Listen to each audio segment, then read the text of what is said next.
Hi, my name is Jen Handy, and I'm the director here at SHEP. I am pleased to introduce this recording of our recent event focused on social structures and the three R's: relationships, representations, and rules. This talk was part of our Pedagogy and Practice event series designed to share best practices and facilitate collaboration between our schools. I hope you enjoy.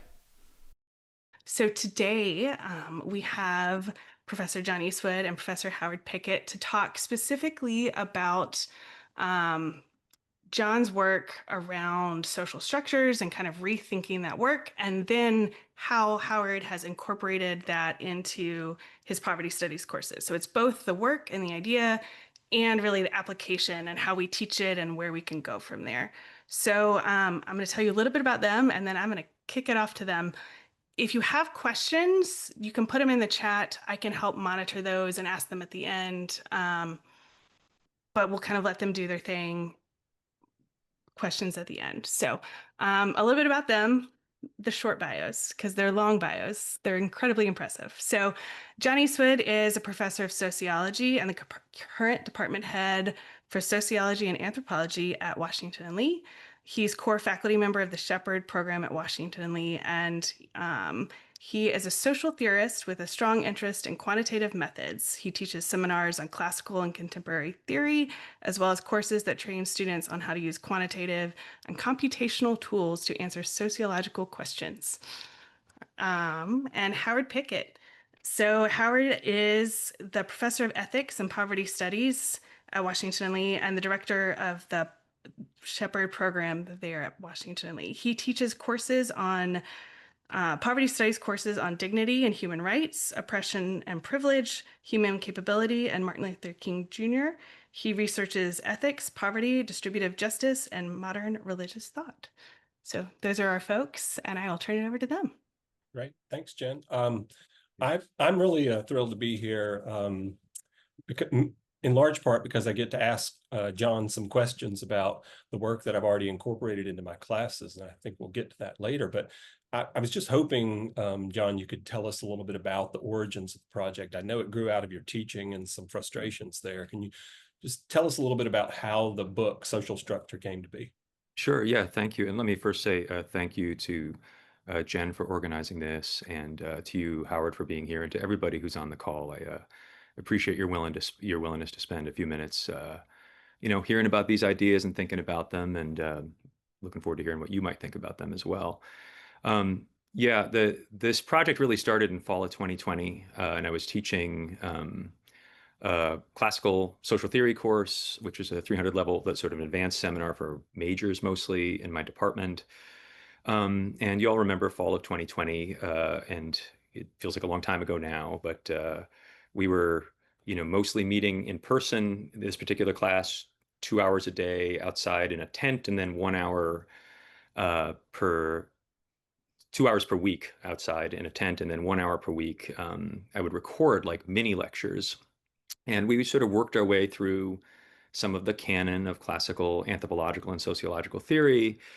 And it was like really interesting to kind of just hear myself with just echoing back as I was recording these videos, without getting the kind of usual feedback that you tend to get from students, where they're nodding, either indicating message received or simulating the indication of message received, right? And just like the words were sort of hanging in the air. And I heard kind of what I was saying about some of these social theorists differently than I'd ever heard it before.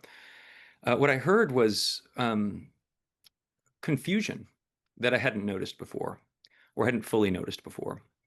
And that the broader story I was telling about the relationships across these theorists didn't fully cohere. Like it didn't fully cohere, and it didn't seem as useful as I wanted it to seem. That is, I think these students wanted theory that would be a useful set of tools for problems that they care about in the world. And I don't just mean for their direct action in the world, though that too, but also to be able to do good research that would inform our understanding of problems that they care about in the world. So, very often in sociology, we end up with kind of curricula where you have this sort of island of social theory over here, where it's like, what did these people from 100 years ago think in these big words? And then you got this other island over here that's like some statistics, and you'll like learn how to run a t-test. And then you've got these other little islands that are, substantively focused on different sorts of topics. And I really felt more acutely than I had before how important it is to try to help students to stitch some of those things together. And it seemed to me that theory was the place to do it. So as we were working through our classical theorists, one of the things that I noticed is that they often would take one dimension or aspect of social life and treat it implicitly as if it was sort of the fundamental one, right? So one theorist might treat institutions as fundamental, and another might treat, society conceived of as a material substructure, right, as fundamental, and another might treat collective representations as fundamental. And it seemed as if a lot of the incoherences had to do with the fact that there was no language that allowed us readily to translate from one theorist to the next. And whether or not they each intended to be making claims about one or another dimension of social life being fundamental, they gave the impression that they did. And it was very hard for students to figure out how these theorists sort of related to each other. So I was frustrated with playing this game of, let's just treat each theorist as a puzzle and consider ourselves to have succeeded if we'd solved that particular puzzle, and wanted instead to move towards uh, discerning a synthesis of ideas from some of those theorists that might be useful tools for students, as I said a moment ago. Am I making sense so far, Howard? Yeah, absolutely. And so I started talking with the students about this, and they confirmed kind of my intuitions about how much sense the broader project of classical social theory made to them.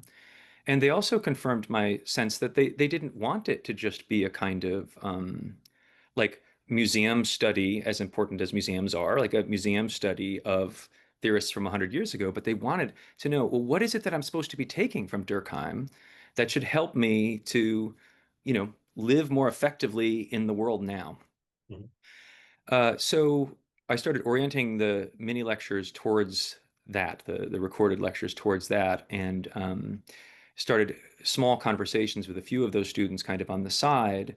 And the idea of thinking about social structure as in the simplest possible terms and taking a pragmatic approach to it kind of emerged from those conversations. Then I invited one particularly excellent student whose name is Claire Smith to work with me over break on writing a paper together about some of the underlying ideas.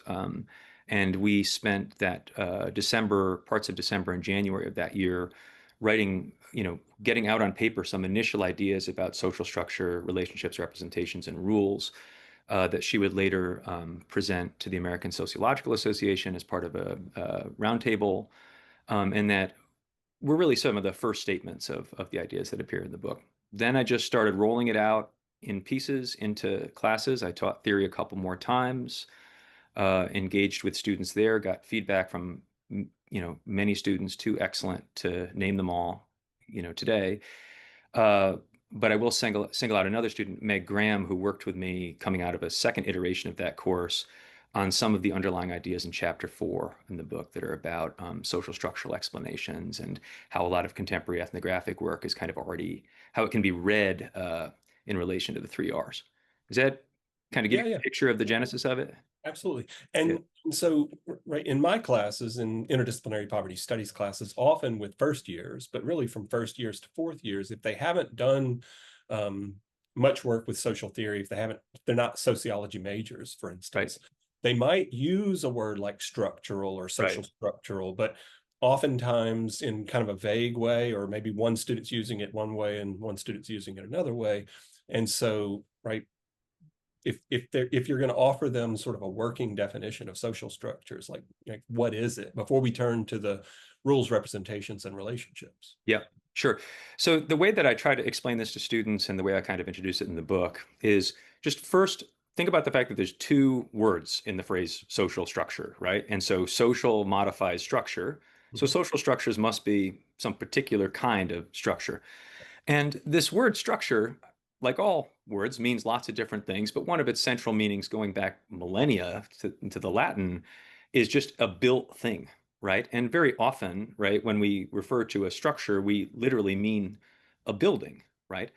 And so the first move I try to make is to say, see that the world exhibits many different types of structures. Social structures must be a particular kind of structure. What does social mean in that connection?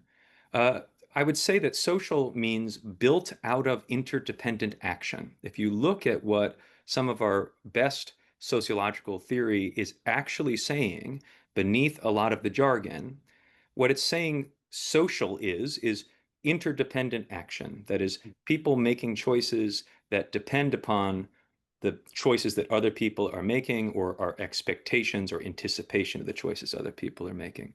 So I Mhm. would say that social structures are structures that are made out of interdependent actions. They are durable to some degree, and then they enable and constrain subsequent choices that people make. So social structures are they do not exist apart from the actions of which they are made, right? But they feed back onto, they shape the action choices that people have um, subsequent to them. Yeah. So frequently, right, when this comes up in my class, right, one student may immediately gravitate towards thinking that what the social structures are the sort of artifacts of the built environment, Yeah. right?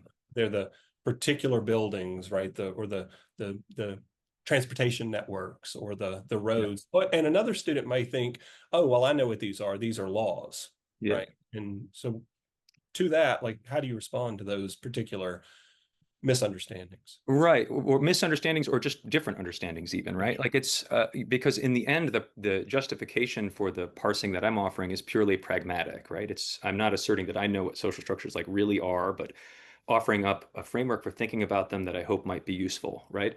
So what you're bringing us really nicely back to that, that classical theory course where, there are people like Marx for whom the social world, excuse me, the material world itself is partially socially constructed, right? And for whom like social structures are material. And he would be referring both to our like material bodies, but also to all of the things that we build, right? The houses and the factories and the streets and the railroads and all the rest.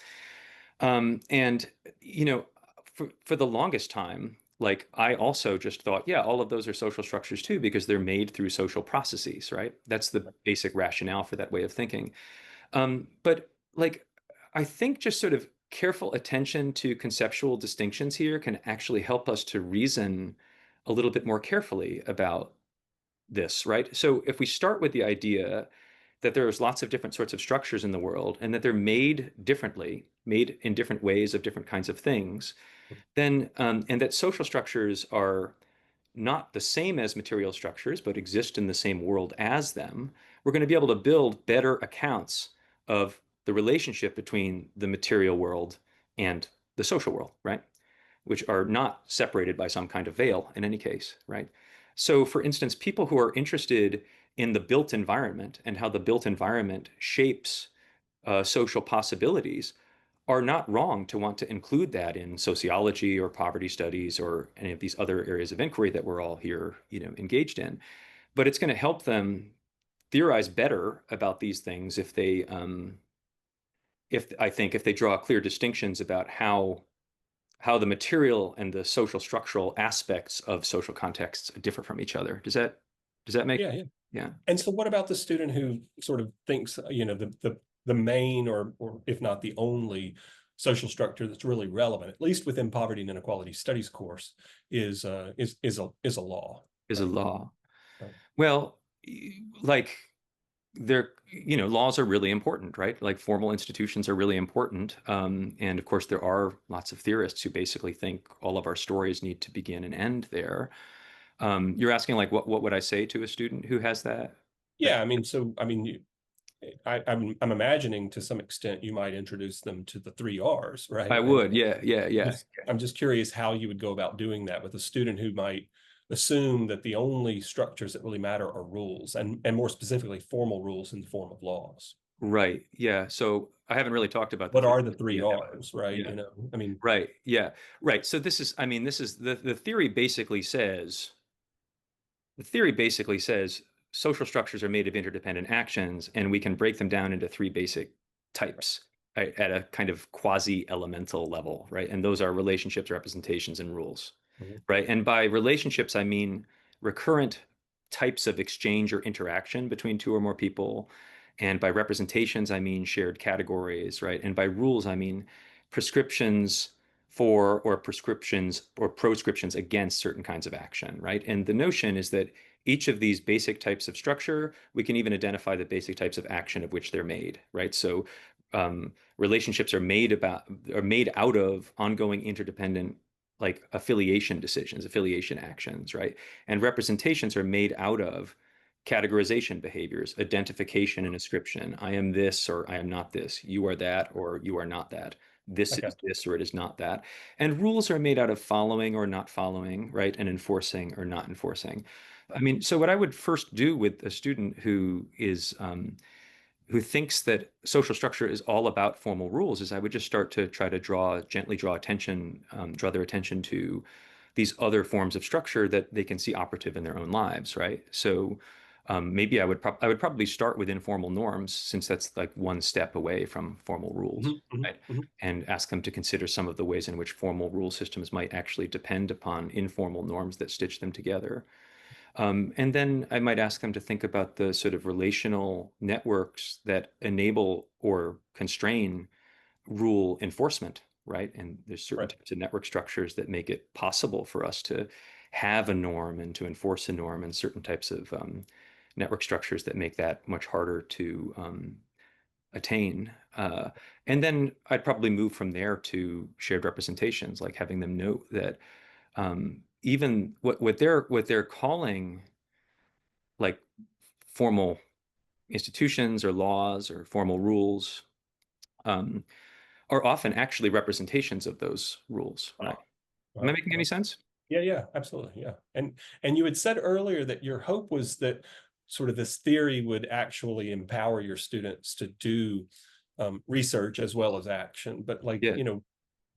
I mean, are you able to see that students, now that they have this framework, the three R's, are they doing research that you think they wouldn't have done before? Like, is it focusing their attention in new ways and Yeah. helpful ways? Like, what are some examples of some of that research? I think so. Yeah. I mean, I guess I could speak a little bit about a recent in-class exercise. So I'm teaching this course, Data Science Tools for Social Policy right now, which is a course that counts for sociology, anthropology, the Shepherd program, and the data science program, right? And uh, that we read a couple chapters of the book at the beginning for a whole bunch of different reasons.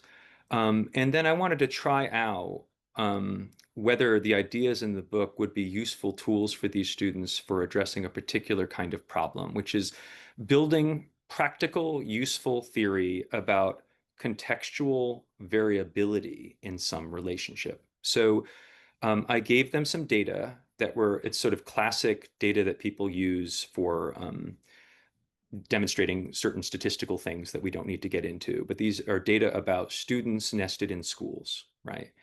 And I had the students look at the relationship between socioeconomic status and math test scores in those schools in general, right? And then I had them look at how that relationship between socioeconomic status and math test scores was highly variable across the schools. That is, Okay. that like there's school level characteristics that meaningfully moderate that relationship between socioeconomic status and math test scores, such that there's essentially no relationship between SES and test scores in some of those schools, and there are really strong relationships between SES and test scores in other schools, and sort of, middling relationships in others, right? And so we see this kind of contextual variability in relationships all the time in social science and in poverty and inequality studies. And there's a whole bunch of reasons why that might be the case, right? So what I was asking them to do was to start to build theory about what might be going on there with that contextual variability. And, in the past, with an exercise like that, when you don't have this framework of the three R's, students would tend to either focus on kind of like really obvious sort of usual suspect features, like just differences in school funding, right? Which are worth noting Sure. and are worth Yeah. taking into account. Or I've found they'd kind of wave their hands and use terms like structure or systemic, but in ways that didn't have very clear reference. So they Uh-huh. couldn't really get any theoretical traction. They could articulate that they knew there was something complicated going on in these contexts, right? But Mhm. they didn't seem to have a language for just getting a little bit of traction to build theory about what might be going on there, right? Mhm. So the idea of the three R's, right, is to like for them to serve as a heuristic device for you Mhm. to start identifying what some of the basic forms of structure might be across some set of contexts, right? So they started to say, okay, well, what about like what are some of the features of peer networks that could be different across the schools? What are some of the features of the sort of teacher parent relationships that could be different across the schools? Are there differences across the schools, like harkening back to this classic James Coleman paper? Are there differences across the schools in the extent to which the parents know each other, right? Uh-huh. And then they could see, what about um, differences in the locally constructed social categories into which students sort themselves and each other, and could those be relevant here? And again, the point of the exercise was not for them to draw conclusions about any of these ideas. And my hope is that the students understood that all this was sort of like theory generation, and that you would then need to go, gather data to test it further. But it really felt to me like the whole exercise got much more traction than I'd ever seen before, um, because the theory tries to name simple things, Right. right? And the hope is that those categories are kind of exhaustive and mutually exclusive, or the best approximation that we can get to that, and that they name things that people recognize as real and that they can identify empirically, at least initially. Right. And you've already indicated that they're interlaced, right, with one another, right? As you said, like you've got to have relationships in order to end up with a shared representation, right? If I Certainly. don't have contact with people, I can't share representation with them, right? And as you indicated, the rules become rules over time Right. because people in relationships are enforcing or not enforcing them, et cetera, right? That's right. Yeah, like the book, there's a whole chapter that's about what I call lacing, so Uh-huh. inter and intralacing. Uh-huh. It tries to develop a typology, an initial typology of ways in which basic forms of structure can be woven together. Uh-huh. That's right. And I don't want to, it's probably too complicated to get into a lot of detail about that right now, but you're absolutely right. Like most of the social structures that we meet in the world are complexly laced. Right. The idea here, drawing on analytical sociologists and also like economists like Thomas Schelling, is that we're going to best understand those complex structures by breaking them down into their smaller parts, right? And so that that move is like complex structure to R's, see the Mhm. complex structure as laced R's, try to describe the patterns of lacing, and then trace that down to the individual actions of which those underlying R's is composed. So I think let me tell you a little bit. I know we've talked about this before, but let me just say, in part for other folks on this video, sort of what I'm doing with the three R's in my upper level ethics classes and also in my poverty studies capstone. Yeah. And then you can tell me how to use it better. Mhm. But I think a lot of what I'm seeing with my students, it will echo to some extent what you were just saying about your students. So in my upper level classes, some of the folks on this call know, I essentially have students working term long on a particular project. It's a three-part project, right? So they pick a social problem that they care about, Mhm. some sort of social inequality or poverty-related issue, whether domestically within the US or somewhere else around the world. Mhm. And they begin with what I think is super important, which is just like, what do we know based on good research? What do we know about how people are actually being impacted, right? I mean, Mhm. and we take a capabilities approach informed largely by Martha Nussbaum and Amartya Sen, and I know you use that work in your classes as well. And so they do this capabilities analysis. How are people's capabilities, say, is in relation to opioid use disorder, right? Opioid addiction, like how's that Right. impacting people? Or how's lead exposure impacting people, right? Or Yeah. how are fines and fees in the carceral system impacting people? Not just Right. economically, but in terms of their health, in terms of their affiliation, in terms of, educational development, et cetera, right? And once they've done that, we eventually, and they're ready to jump immediately to like a quote unquote solution, right? Yeah. They want to go immediately to like, what should we do? And Yeah. eventually the third part of the project is, it doesn't have to be a policy recommendation, but it Mhm. is some sort of practical response to the problem. And by Mhm. practical, I mean, they're required to show that there are reasons to believe that what they are recommending as a next step would be practically effective, Yeah. presumably effective at ameliorating some of the harms, Yeah. some of the capability threats in the first part, but Yeah. also that it's not just practically effective at doing that, but that it's also ethical, that it's morally permissible at least, because any action that we take is going to burden people. It's going to burden some of the very people that you're trying to empower.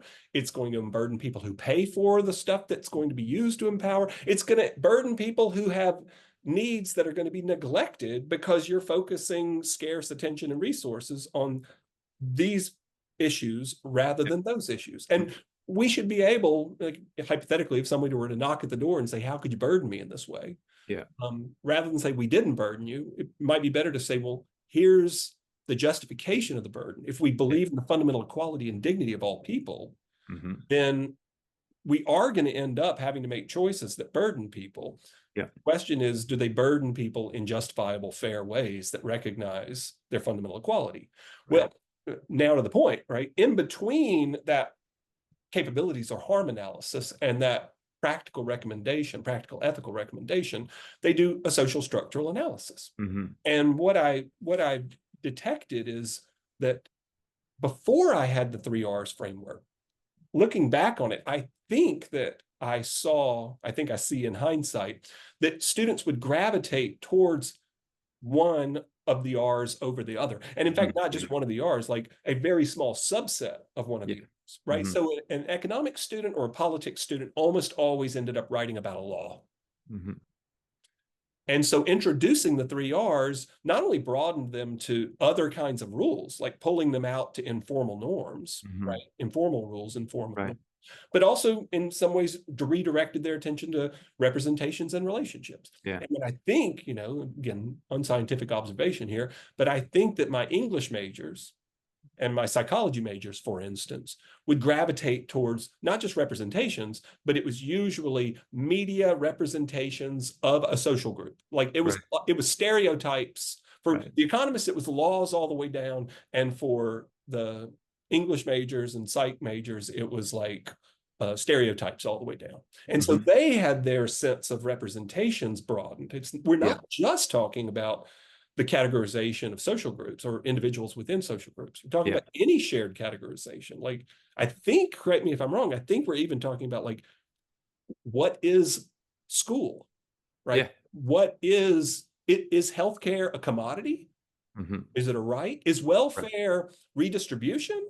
Or Mhm. is it social insurance? Or is Yeah. it a social mortgage? Right. On some level, those I think are relevant representations here. Yeah. And so I've discovered by introducing the 3 R's, I don't require students in their projects to have like a section on rules, representations, and relationships, although Mhm. I will say some of them do that. Mhm. But in the process of coming up with their project ideas and their research, they're looking for those. So I think it's broadening their vision.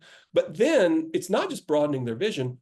By broadening their vision, they're then able to find pretty good research on Mhm. one or two social structures that are either seemingly causing some of the harms in the first part, Mhm. or they're contributing to it, or just somehow they're part of the situation that people are, the structural situation people are nested in. And so if Mhm. you're going to address this, you're going to have to take the structures and how they're enabling and constraining action. You have to take that very seriously before you jump to help or Yeah. fix the problem. Yeah. Does that sound like a I mean, I'm an ethicist, right? So I'm teaching souped up practical ethics courses, but does that sound like a somewhat similar way that Oh yeah. you're using it and seem like a Yeah. acceptable way to use it? I love hearing that. I mean, that's exactly what I would hope for from this. I've sort of described the genesis of it to you, which it really came organically out of working with students who were interested in some of the kinds of questions that you're describing there and wanted social theory to give them tools to help them get traction as they thought about the world. And, to my great pleasure, like I've consistently heard from them that it seems to help them at least marginally in that regard. And I would never on my own have sort of been able to conceive of the way in which you're joining that up with, capabilities theory, contractualism, the other pieces in that really fantastic structure you've built there. But it's really gratifying to hear about how you're doing it. And I know I'm hoping we have some questions out there, but I also want to say you said something earlier that also resonated with my experience, which is the framework, the definition. I understand that to a large extent, it's the typology of the 3 Rs and the inter and interlacings Yeah. that's largely the contribution to your field, but I'm not a sociologist, right? So just your definition of social structure has been really helpful for me and my students because, right, in a poverty studies course in particular, right, people on one side of the table were wanting to call things structural or systemic. And it seems like what they meant was, let's not reduce this entirely to bad decisions by individuals. Mm-hmm. Right. But then on the other side of the table, at times people were like, what's this mystifying structure you're talking about? There are people, this person made a choice. And so by talking about how social structures enduring over time, right, spanning across individuals, enable and constrain action differently, right, for individuals. And sometimes not just constraining action, but maybe coming darn close to prohibiting it. Yeah. And not just enabling, but sometimes coming darn close to guaranteeing it. Yeah. Right? That allowed them to, I think, keep individual actions and agency in a realistic way without boiling this down to people making bad choices. Yeah, that makes sense to me too. I mean, I do want to emphasize that, the contribution to the discipline, if there is one here, is a modest one in the sense that the book is meant to be kind of a synthesis and distillation of what I think are some of the best ideas sort of circulating in different corners of sociology. But the hope is that that synthesis and distillation will help us to address just some of these like bad thinking traps that we've gotten ourselves stuck in, not just in sociology, but in broader public deliberation. One of them, is about sort of structure and choice, or the old so-called structure agency problem, right? Which does look a little bit different from this perspective, right? In part because of what the approach owes to analytical sociologists like Peter Hedstrom and sort of classic theorists like Coleman and Schelling, who've thought hard about that. Mm-hmm. The other one that's kind of like that and that even merges with it in some conversations is sort of the culture structure dichotomy, right? That sociology has sort of bequeathed to the world, which then gets in some usages sort of blended with discussions about sort of individual choice and responsibility versus right, like this notion that things are just happening due to magical supra individual forces. And I think we all know that the polar positions in all those debates are implausible, but we just, my thought is we need a simple language for articulating how it is that individual choices scale up into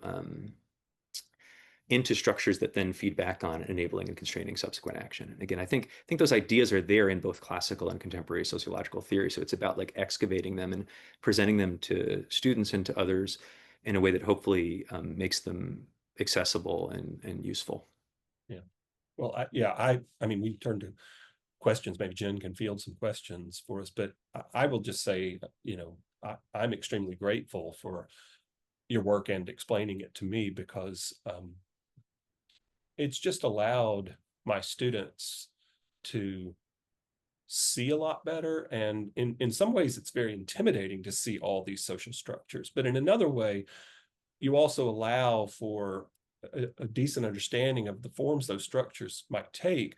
And so then they can really begin to focus in on and I don't mean this in an overly simple way, I hope, but in a kind of lever for change, right? So there are lots of structures, and they're looking at them and thinking, I don't know what in the heck we can do about them. Like, yeah, I kind of share your concern. Let's continue to think and research and whatnot, but let's also look and see if there are some other structures that if one were to do something with them, right, that might actually make a difference. Like a lot of my students somehow think that you would have to change they don't really think this upon reflection, but at first glance, it's like you'd have to change all of these structures and convince everyone to think differently about every part of the world to make things perfect. Well, yes, but like that's not a reasonable standard. Sometimes you just have to figure out like who are the people you would have to convince to act differently, or for instance, to change a rule in order to bring about that result. So I think it's increasing not just their understanding of what's going on and empowering their ability to research and to think about what should be going on. I think it's also conducive to better ethical analysis because you're seeing how people's choices are nested in really complex structures and different people have different enablements, so to speak.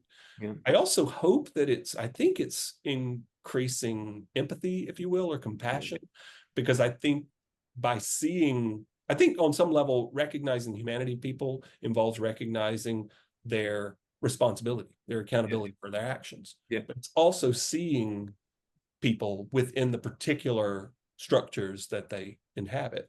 So I hope the way I'm using it is conducive to respecting the dignity of every person, as well as understanding and addressing these causes and consequences of poverty.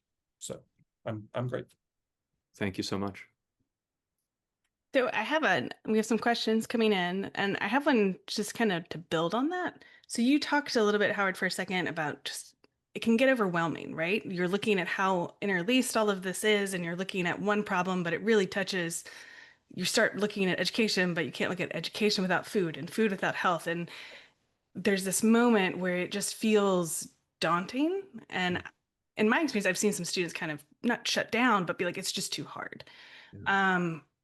And especially when you put them in kind of an experiential learning setting where they're seeing it firsthand.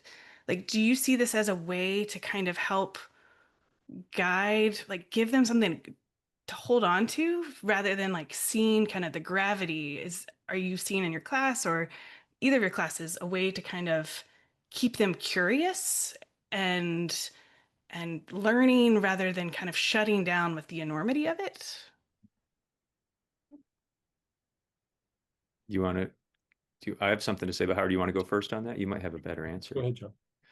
I mean, I totally see that. And I think we all sometimes in this world feel that, right? That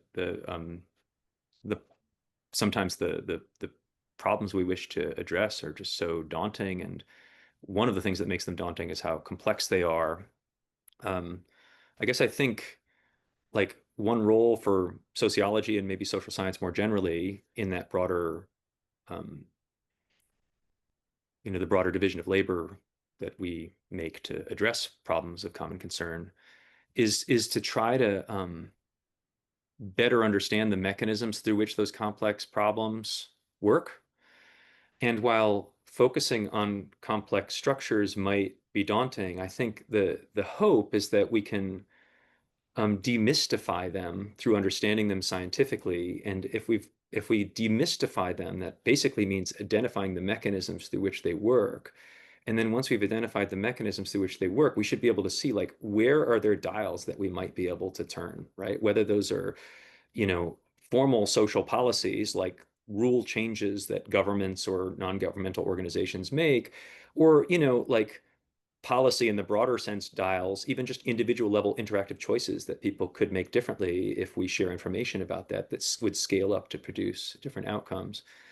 So I guess what I tell students who are feeling this way is that there's a broader division of labor in the world. Like we need people who are addressing problems at various points, and we all differ in terms of our own inclinations and cognitive styles and where we're best able to contribute. But for those who want to contribute through doing social science, demystifying those structures and helping others better understand them so that they can find those like action points where we can make a difference is what this is meant to be about. And so I think for some students that can be liberating. It like gives them a direction to turn. Whereas my fear is when we just talk about when we mystify structures and systems, that it just aggravates that sense that we have the problems are insurmountable. Yeah. I definitely couldn't say that any better. I've had a pretty similar experience. I will also say that and I don't want to overstate the point here, but in talking with students about, say, internships, whether before, after, or like how that's translating into their thoughts about what to do after graduation. I mean, I do think some students, thanks to the better understanding of structure, can think a lot about how they may want to address some of the structural issues, right? They may want to go into, for instance, policy work, not to suggest that's the only way to change structures, but then others can also see just how slow moving and at times frustrating and ineffective it can be to try to change certain structures. And so they can instead think of themselves as working, say, more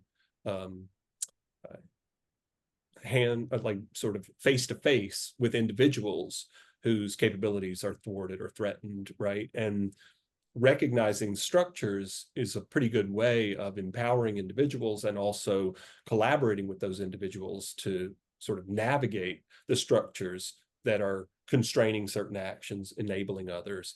And then I think it's, again, I don't want to overstate this point, but because the structures are the result of all of the interdependent human actions, right?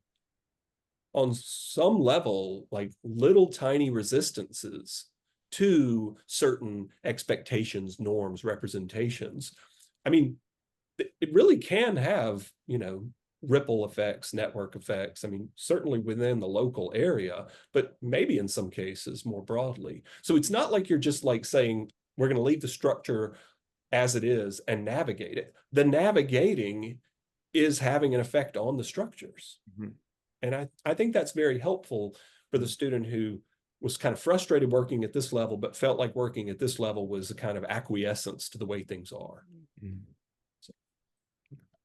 So a question kind of building on that a little bit is, have you seen this framework help your students see kind of the humanity in the structure? So we often talk about treating the people we want to work with and seeing the dignity and humanity in them, but then we talk about structures in this kind of impersonal, like the laws, without saying like, what are the intentions and motivations, or, people make choices about funding. Well, what are those kind of digging? Has it helped your students kind of see the humanity and the dignity and all of that on that side of things as well? I think you're going to have better things to say about this than me, Howard, but I think so. I mean, I think I mean, structures can be alienating and alienated, right? Like the thing about social structures is they're made out of our actions, but they're made out of our interdependent actions, right? So what makes them sort of both enabling and constraining is that we can't exert much control over them unilaterally, right? And that can cause them to acquire, like people experience them as like things, as alienated or alienating. And certainly my hope is that this perspective would get people to see that social structures are just things humans do, right? And they're just made out of these human actions. But there's a limit, I think, on how like de-alienating that realization could be, just because oftentimes the challenge is how walled off damaging structures are from our ability to reshape them. And that often happens to the extent that the sort of the lacings of the structures are themselves complex. Does that make sense?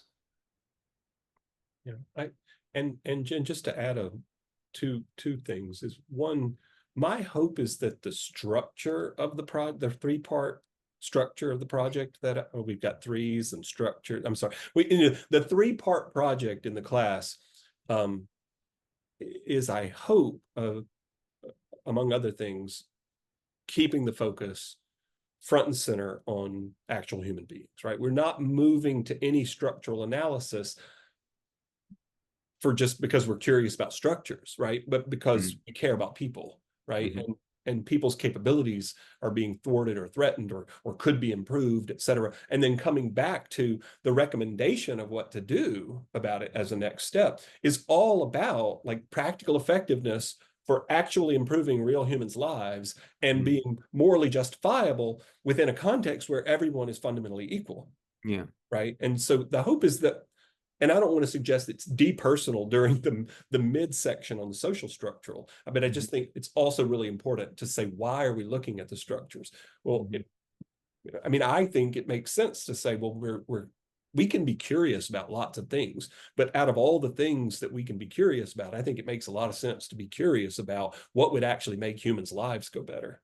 So the hope is there's something like that going on. And then, I mean, my students will get annoyed with me because I will also use, I'll use quotes like the mark of a truly educated person is the ability to be moved by statistics. Now they often misunderstand that. I don't mean that if you aren't moved by statistics, right, like you're worthless. I don't mean I don't mean you should only be moved by statistics, but if you're looking at these, say, particular quantitative analyses of the effects of a certain kind of education policy or health policy on human beings, what it means to be moved by those statistics, I think, is to be able to bring it back to this is a very imperfect representation of real humans' lives. Mhm. So the hope is that a lot of what we're doing is reminding folks that we're not just curious about these impersonal structures. And as John said, the structures aren't really impersonal. They're, I don't know, they're transpersonal, right? They're Mhm. a result of humans. Yeah. Great. I have a kind of logistics question. So, Howard, how much time do you devote to kind of explaining John's theory and kind of the three R's to prepare your students to be able to use it in your class? Is this like one class session, multiple? How far do you have to dig in for your students to really be able to use it effectively? It's about 1.5. And so what that means, just to be clear, the way I teach and I say to students, right, and probably other folks on this call have different ways of doing this, is I explain that we're going to like introduce a new idea and the kitchen is going to be really messy when we get done. And the next time we're going to come in and we're going to clean it up and right. And eventually we'll have a cake that might taste pretty good. So there's sort of a messy day of working on the three R's, then coming in the next day, cleaning that up. But really, they're not really grasping that or moral theory or the capabilities theory until they actually begin to use it in making their arguments related to their research. So it's a lot of, it's a lot of one-on-one office hours of the person coming in and saying, well, that's not exactly what we mean by relationships. Let's talk more about that. And then, of course, John has to do that with me as well. So, but I think 1.5 days in my class is typically what I use to introduce it. Great. And are you seeing kind of even just giving them the language and the framework helps them? And what you're saying is as they're grappling with their project, that's when they're kind of coming back to that messy day and helping it kind of make sense. Exactly. Kind of that application makes what you talked about make sense. Yeah. Okay, wonderful. Um, And I also do a little thing that maybe is too corny for John, so maybe John could plug his ears. Sometimes I take students on a tour around campus, and with their phones, I have them take photographs of things that when we come back to class, they try to explain the social structures that gave rise to those physical structures or physical arrangements. That's worked sometimes, other times it's made things more complicated, but that's kind of what I do, make things too complicated. I like it. Um, so question for John. What do you hope people take away or keep in mind from the book when tackling social issues outside of academia? Oh yeah, that's a good one. I guess it would depend upon which part in the division of labor through which we mobilize together to um, understand and address the causes and consequences of poverty in a way that respects the dignity of every person, right? mission here in Shepherd, right? There's so many different ways in which people are addressing poverty in the world, whether it's through direct action or stepping back and doing policy analysis or doing the research that informs that. So I could almost like maybe give you a different answer for each one of those. For the research one, maybe I'll just say something about the research one. Like what I'm hoping is that they'll take away the idea that if they think about individuals facing challenges that are nested in contexts, and if those contexts seem messy and complicated, one good set of strategies for starting to organize their ideas about those contexts is just to identify what are the important relationships in this context, what are the important representations, what are the important rules, how do they relate to each other, how are they laced together, at least what they can initially see about that space. I guess what I'm hoping they'll take away is that that exercise can itself be useful. And now that I hear myself say that, I think it's actually the same answer for all of those three positions in that division of labor in our broader shared mission, right? Like I would hope that the same thing would be of use to an activist. Like I would hope that the same thing would be of use to a social worker who is trying to understand the challenges that someone that they're working with, a client that they're working with, is facing. That that that that the three R's might be a useful heuristic for getting an initial conceptual mapping of the contexts of the action that we're trying to engage in, and see where it takes them. Great. I'm going to give people another moment to put any other questions in. Just for fun. John, if we wanted to find this book and read it from cover to cover, where Yeah. would we do that? Amazon, I Yeah. get, or my office, right? I have several copies that I'm happy to hand to people who walk by if they're interested. And the publisher is Polity, which is a UK-based social theory publisher. So they're a subsidiary of Blackwell, I think. So can be found there, or Barnes and Noble, or your local bookstore, right?